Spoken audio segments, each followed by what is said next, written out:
Malam itu, seperti biasa, aku baru pulang kerja sekitar pukul 11 malam. Di sepanjang lorong kos, hanya suara kipas angin dan dengung listrik yang terdengar. Semua penghuni sudah tidur.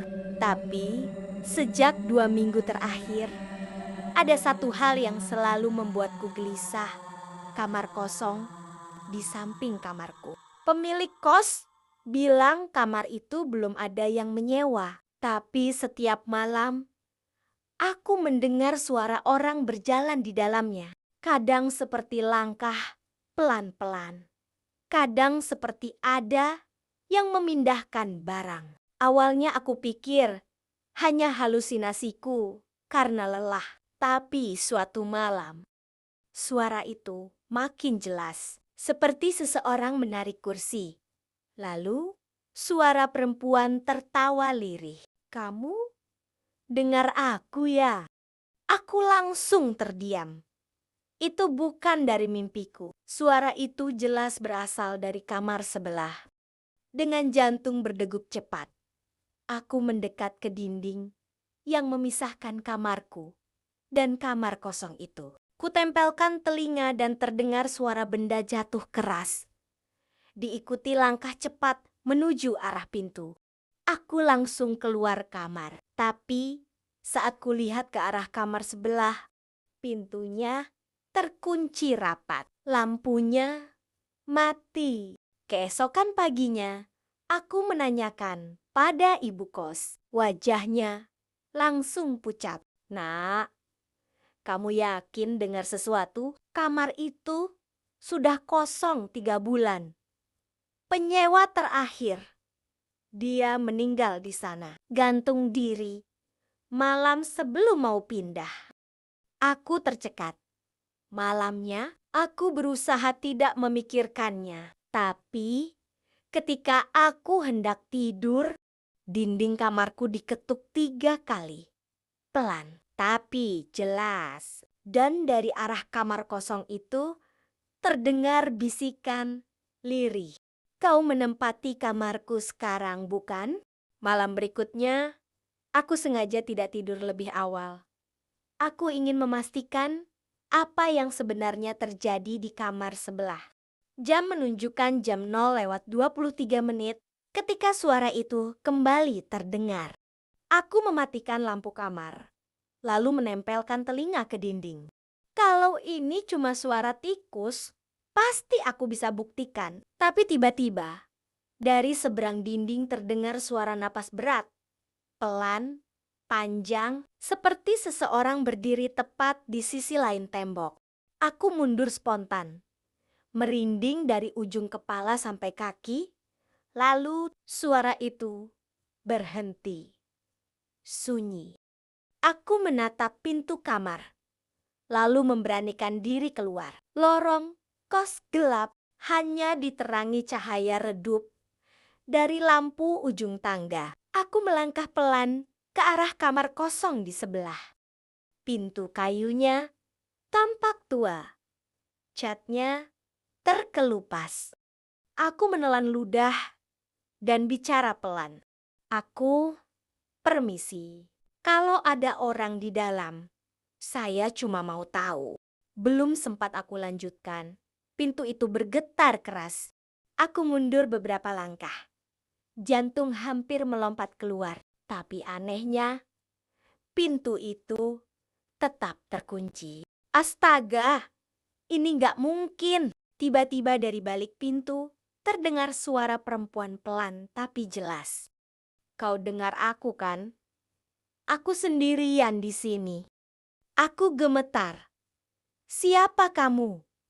Kenapa kamu di kamar ini?" Suara itu, aku masih di sini karena belum sempat pergi. Suara itu berubah lirih, seperti menahan tangis. Lalu terdengar suara tali berderit. Suara kursi tergeser. Dan seperti sesuatu menggantung di udara. Aku membeku. Suara itu berhenti mendadak. Lorong kembali sunyi. Keesokan harinya, aku memutuskan memanggil ibu kos dan menunjukkan padanya apa yang kudengar.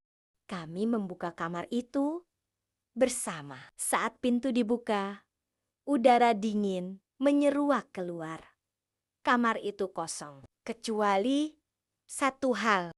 Sebuah kursi kayu tua di tengah ruangan dengan tali tambang tergantung di langit-langit. Ibu kos menutup mulutnya. Itu kursi yang dia pakai dulu, katanya lirih.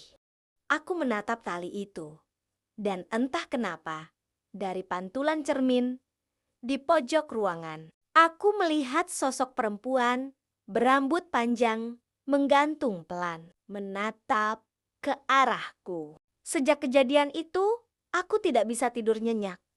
Setiap malam, suara langkah dan bisikan dari kamar sebelah terus muncul. Kadang suara tangisan, kadang seperti seseorang sedang menarik napas panjang di dekat telingaku.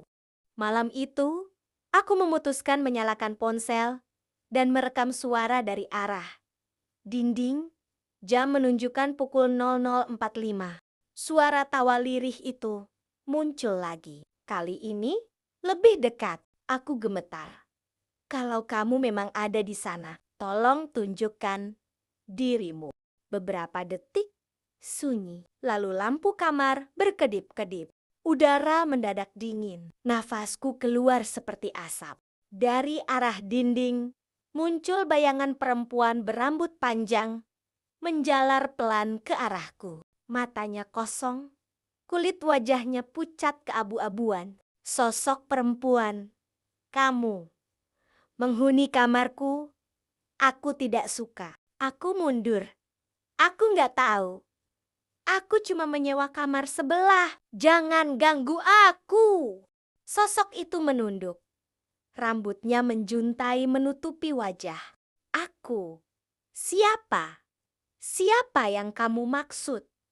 Yang dulu di sini. Dia juga janji, tapi dia tidak pernah pergi. Tiba-tiba bayangan itu mendekat cepat, dan aku merasakan sesuatu dingin menyentuh pundakku. Aku menoleh. Tidak ada siapa-siapa. Tapi di layar ponsel yang masih merekam, terlihat jelas sosok perempuan berdiri tepat di belakangku, menatap ke arah kamera dengan mata putih sepenuhnya.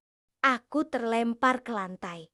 Ponsel jatuh, lalu dari speaker ponsel terdengar suara lirih. Kau gantikan tempatku saja. Lampu padam seketika. Pagi harinya, ibu kos mengetuk pintu kamarku, tapi tidak ada jawaban. Saat ia membuka pintu, kamar itu kosong. Ponselku tergeletak di lantai, masih merekam. Dan di menit terakhir rekaman itu, terdengar suara ketukan dari dalam kamar sebelah. Kau berikutnya. Sudah 3 hari, aku tidak ingat apa-apa. Ketika akhirnya aku sadar, aku sedang berbaring di rumah sakit. Tubuhku lemah. Dan di sebelah ranjang ada ibu kos. Wajahnya tampak cemas. Ibu kos, nak, kamu pingsan di depan kamar itu. Badanmu dingin sekali. Waktu kami temukan, kamar itu ada yang tinggal di sana, Bu. Perempuan itu, ibu kos buru-buru memotong. Jangan sebut-sebut lagi. Aku sudah panggil orang pintar, katanya. Arwahnya belum tenang. Dia masih mencari seseorang. Aku terdiam. Dalam hati, aku tahu seseorang itu bisa jadi aku. Beberapa hari kemudian, aku memberanikan diri kembali ke kos. Semua penghuni sudah tahu ceritanya. Bahkan ada yang memilih pindah. Tapi aku harus melihatnya sekali lagi. Saat malam tiba, aku berdiri di depan kamar kosong itu. Kunci pintunya sudah diganti. Ibu kos melarang siapapun masuk. Tapi entah kenapa, malam itu pintu kamar itu terbuka sendiri. Udara dingin menyelinap keluar dari dalam ruangan gelap itu. Terdengar suara perempuan. "Kamu kembali." Aku terpaku di ambang pintu. Di dalam, samar-samar, aku melihat sosok perempuan menggantung di tengah ruangan. Tubuhnya berayun pelan, tapi kali ini wajahnya jelas terlihat. Dan wajah itu wajahku sendiri. Aku menjerit, tapi tak ada suara yang keluar. Dunia sekelilingku seolah memudar. Dan dalam pantulan cermin di pojok ruangan, aku melihat diriku berdiri diam. Sementara bayangan aku yang tergantung itu tersenyum perlahan. Sekarang giliranku istirahat.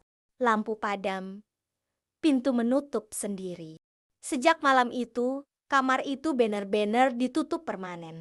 Tapi kadang, saat tengah malam, penghuni kos baru mengeluh, mendengar suara ketukan dari dalam.